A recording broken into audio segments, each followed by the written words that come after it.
E aí, galera, tudo bem? Primeiramente, hidrate-se. Estamos aqui, terceiro dia.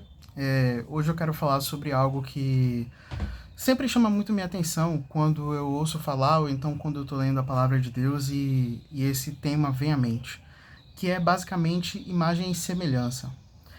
No capítulo 5 de Gênesis, a palavra de Deus diz assim: ah, ixi. Este é o registro da descendência de Adão. Quando Deus criou o homem, à semelhança de Deus o fez. Homem e mulher os criou. Quando foram criados, ele os abençoou e os chamou homem. Versículo 3. Aos 130 anos, Adão gerou um filho à sua semelhança, conforme a sua imagem, e deu-lhe o nome de Sete. Veja, o relato da criação é um relato conciso. Em determinado momento, lá em Gênesis 2, e repetido isso em Gênesis 3, quando a Bíblia relata a criação do homem, ela enfatiza que Deus fala no plural: façamos o homem à nossa imagem, conforme a nossa semelhança. Para além do fato de que essa é uma das evidências do Antigo Testamento acerca do conceito da Trindade, que todo cristão acredita, né? Acreditamos em um Deus só, somos monoteístas, mas acreditamos em um Deus triuno. Mas o que é curioso é que Deus faz o homem à sua imagem e à sua semelhança. A gente sabe que Deus não tem uma forma corpórea, à exceção de Cristo. A palavra de Deus diz que quem vê ao Filho vê ao Pai. O próprio Jesus diz isso. E depois Paulo vai dizer lá em Colossenses, salvo engano, que Cristo é a exata expressão do ser de Deus Pai. Mas aqui na criação, Cristo ainda não havia encarnado. Então nós sabemos e podemos concluir, obviamente, que a imagem e semelhança que somos portadores de Deus não tem a ver com a cor da nossa pele, com o tom do nosso cabelo, com os nossos olhos ou com a forma física a qual nós mesmos nos enxergamos e enxergamos uns aos outros. Aqui tem a ver com o conceito de natureza, de essência. Quando Deus cria um homem à sua imagem e à sua semelhança, o que ele está falando é que este homem, esta criatura, ao contrário de qualquer outra criação de Deus, ao contrário da natureza, dos animais, das aves, dos peixes, não importa. Tudo aquilo que foi criado por Deus, destituído de qualquer imagem e semelhança, destituído em sua essência de qualquer semelhança com o seu Criador. Ao contrário do homem. O homem foi criado em imagem e semelhança de Deus. E nós temos algumas características. Assim como Deus é governante sobre todas as coisas, ele deu ao homem a terra, e aprendemos isso no vídeo do dia 1º, e colocou esse homem na terra para governá-la, guardá-la, sujeitá-la e sobre ela dominar. Então nós, como seres humanos, guardamos em nós mesmos certos traços da natureza de Deus, que se comunicam, Nós vamos aprender isso como aqueles atributos comunicáveis de Deus. Determinadas características que nós encontramos no próprio Deus e que ele decidiu compartilhar conosco. Esses atributos eles estão atrelados a esse conceito de imagem e semelhança. Mas vejam, isso tudo aconteceu antes do pecado. Uma vez que o pecado vem, lá em Gênesis 3, uma vez que tanto a mulher quanto o homem comem do fruto, tudo passa a se corromper. A gente aprendeu no vídeo de ontem que as relações, no vídeo do dia 1º, que as relações com a natureza foram afetadas, mas também a nossa relação com Deus e a relação com o próximo também foram afetadas. E se a nossa relação com Deus foi afetada, isso significa dizer que aquilo que nós, seres humanos, temos de imagem e semelhança de Deus, persiste, não se extingue, mas persiste de forma nublada, persiste de forma limitada. Antes, o homem tinha com Deus imagem e semelhança absoluta. Nós tínhamos em nossos corpos, na figura de Adão e de Eva, a representação fiel da natureza de Deus. Mas o pecado mancha essa representação e isso acaba distorcendo tudo aquilo que foi criado. Toda a realidade criada por Deus se distorce. E o ponto é, aqui no capítulo 5 de Gênesis, nós vamos ver que a palavra diz de novo que Deus criou o homem à sua imagem e semelhança, mas ela acrescenta um ponto específico. Ela diz que quando Adão gera Sete, ele gera Sete à sua imagem e semelhança. Isso não significa dizer que Sete era igualzinho a Adão, de forma física. Isso significa dizer, em outras palavras, que assim como Adão pecou no Éden, toda a sua descendência se torna pecaminosa por conta do seu primeiro pecado. Se Adão era feito à imagem e semelhança de Deus, tudo que provém dele precisava necessariamente refletir quem ele era. Por isso, quando a Bíblia fala de Sete ser a imagem e semelhança de Adão, em outras palavras, a gente pode dizer que todos aqueles que vieram depois de Adão e Eva são imagem e semelhança deles no que diz respeito à corrupção do pecado. E isso é muito importante porque no capítulo 6 de Gênesis, Deus vai dizer que vai destruir a terra. É aqui que ele chama Noé, pede a Noé para construir a arca e tudo mais. No entanto, existe um versículo específico aqui no capítulo 6 que diz assim: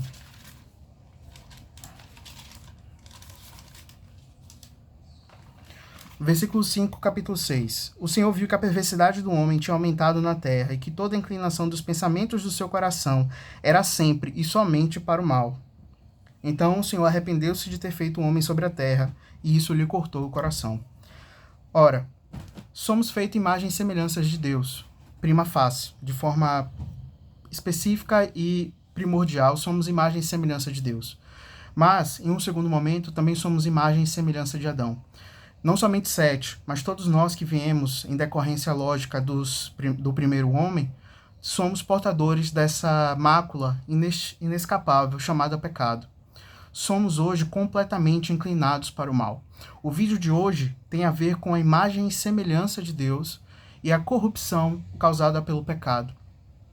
Dentro de cada ser humano, seja ele cristão ou não, existe a imagem e a semelhança de Deus.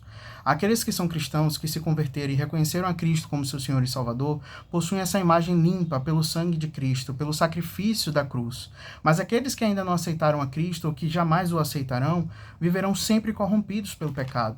Eles ainda podem refletir aspectos de Deus, eles ainda podem exercer boas práticas, eles ainda podem doar aos órfãos, ainda podem ajudar as viúvas, eles podem resgatar feridos, eles podem curar enfermos através da medicina, podem ajudar e fazer boas práticas. Mas, em essência, tudo aquilo que eles fazem é mal. Do mesmo modo, nós, cristãos, quando somos aceitos por Deus, quando aceitamos Cristo como nosso Senhor e Salvador, nossas boas práticas, elas se tornam boas. E o que eu quero dizer com isso? O que eu quero dizer com isso é o seguinte: temos que ter a consciência de que aquilo que nós fazemos só é bom ou ruim não pela qualidade do que é feito. Se eu ajudo uma pessoa, isso não necessariamente torna a minha ação uma boa ação. Se eu dou meu dinheiro ao pobre, isso não significa que essa é uma boa ação. O que determina a bondade de uma ação dentro da perspectiva bíblica é o quão redimido aquele coração é a Deus. Somos imagem e semelhança de Deus, e Deus nos criou essencialmente bons. Mas uma vez que o pecado nos corrompe, uma vez que somos manchados pela corrupção de toda a criação, tudo aquilo que fazemos, por mais que possa ser moralmente bom, não é essencialmente bom. E isso é importante porque, para que nós entendamos que as nossas boas obras não nos levarão ao céu. Para que entendamos que Deus não nos chamou porque fizemos boas obras. Paulo vai dizer lá em Romanos 5 que Deus nos amou quando nós ainda éramos pecadores. Isso deixa muito claro que, por mais que façamos boas ações, se nós estamos apartados de Cristo, essa boa ação não significa absolutamente nada para Deus. Lá em Isaías, capítulo 58, Deus vai falar sobre o jejum dos israelitas. E ele fala de forma muito contundente que aqueles israelitas estavam jejuando. E ele não diz que aquele jejum é um problema em si. Ele não fala que jejuar é algo ruim. Pelo contrário, o que ele diz é que aquele jejum é ruim porque o coração dos israelitas é mau.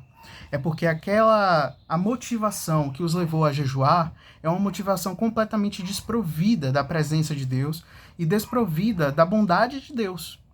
Então, o que eu quero entender hoje e passar para vocês é uma autoanálise. É a perspectiva de que toda essa sociedade, toda essa humanidade, todos nós estamos corrompidos e manchados pelo pecado. Mas o sangue de Cristo tem o poder não apenas de redimir a minha vida e salvar o meu espírito, mas também de tornar as minhas ações boas aos olhos de Deus. O que eu quero que você entenda hoje é que nós somos extremamente agraciados por Deus, pela vinda do Filho dele, Jesus. Sabe, quando a gente vai ler lá em Mateus 2 sobre os magos que vão oferecer ouro, incenso e mirra a Deus, nós percebemos que o que torna aquela adoração aceitável é que aqueles magos já estavam confiantes na vinda do Messias. Eles, podemos, né, tentar inferir, já eram, entre aspas, salvos. Eles já pertenciam a Cristo, já pertenciam a Deus. Eles eram estudiosos dos astros e perceberam nas profecias de Israel que o Messias havia de vir e foram lá adorá-lo. Mas o que é que tornava aquela adoração agradável a Cristo e, portanto, agradável a Deus? Os seus próprios corações. Não era a intencionalidade deles de fazer alguma coisa boa, mas era o fato de reconhecerem de que tudo que existe de bom está em Deus. O nosso conceito de bondade, ele não pode ser um conceito moral, ele não pode ser um conceito que está atrelado a uma filosofia humana, porque essa filosofia humana e esse conceito moral, ele pode ser sopesado a depender da sociedade na qual você esteja. Algo que é muito bom aqui no Brasil pode não ser tão bom assim na Argentina ou tão bom assim na Rússia. Então, Deus precisa nos dar um conceito de bondade que seja superior, que seja tão superior quanto ele é. E esse conceito de bondade está sempre atrelado à sua própria pessoa. Algo só é bom, e só é bom em si mesmo, se ela é a imagem e semelhança de Deus. Se Deus criou nós, seres humanos, a sua imagem e semelhança, isso significa que lá no fundo nós podemos ser bons, se aceitarmos Cristo como nosso Senhor e Salvador, se o confessarmos publicamente, se vivermos nossas vidas devotando-nos a Ele, em obediência à sua palavra, em obediência aos seus mandamentos e através de um coração humilde e contrito. Esse coração humilde e contrito que Ele jamais rejeitará, como diz em sua palavra. Então veja, temos que começar a questionar qual é o motivo pelo qual fazemos boas coisas. Tiago vai dizer que Cristo nos salvou para toda boa obra, né? Pela fé, mas para toda boa obra. Como cristãos, nós precisamos refletir boas obras. Mas o ponto é, será que nós fazemos boas obras? E mais ainda, essas boas obras, elas são frutos de uma moralidade ou elas são frutos de um coração arrependido, de um novo nascimento e de um espírito contrito diante de Deus? Precisamos nos questionar, se somos cristãos, onde estão as nossas boas obras. E com boas obras, eu não estou dizendo aqui ajudar órfão, viúva, jejuar, ler a palavra ou pregar o evangelho. Com boas obras, eu estou falando que tudo que emana de nós, como cristãos, precisa ser bom. E só é bom porque estamos essencialmente em Cristo, porque fomos enxertados na videira verdadeira. E porque essa videira verdadeira não produz frutos maus. Jesus não pode produzir frutos corrompidos pelo pecado. E nós, portanto, não podemos dizer que estamos em Cristo se as nossas obras são más. Aquele que diz amar a Deus, mas não ama o seu amigo, não está em Cristo. É o que o apóstolo João vai dizer em uma de suas cartas. A reflexão de hoje é: a nossa bondade, ela é efetivamente boa, em essência, ou ela só é moralmente boa? Precisamos nos questionar se nós somos parte daquela população e descrita lá em Gênesis 6, capítulo 5, onde Deus olhou para a terra e viu que todas as nossas intenções eram ruins. Ou se nós fazemos parte daquela nova natureza, daquele coração que o Senhor viu em Noé, quando percebeu que, apesar de toda a maldade humana, havia um justo ali na terra, um homem que estava devoto completamente ao Senhor, tanto quanto Enoque, que após ter Matusalém, né, após gerar Matusalém, viveu com Deus e já não se achou mais à terra, foi arrebatado aos céus, porque o Senhor o levou para si. Temos que ter a análise, a autoanálise, de refletir se as nossas obras são fruto de um coração alcançado pelo Evangelho, ou se nós apenas vamos à igreja, mas jamais tivemos nossa salvação cumprida pelo sacrifício de Cristo. Porque nossas obras são moralmente boas, mas a nossa imagem e a nossa semelhança a Deus ainda está corrompida pelo pecado.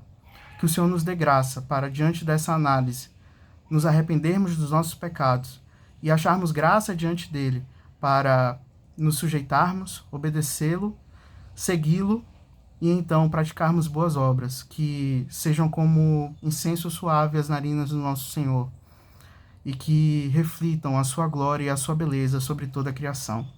Amém.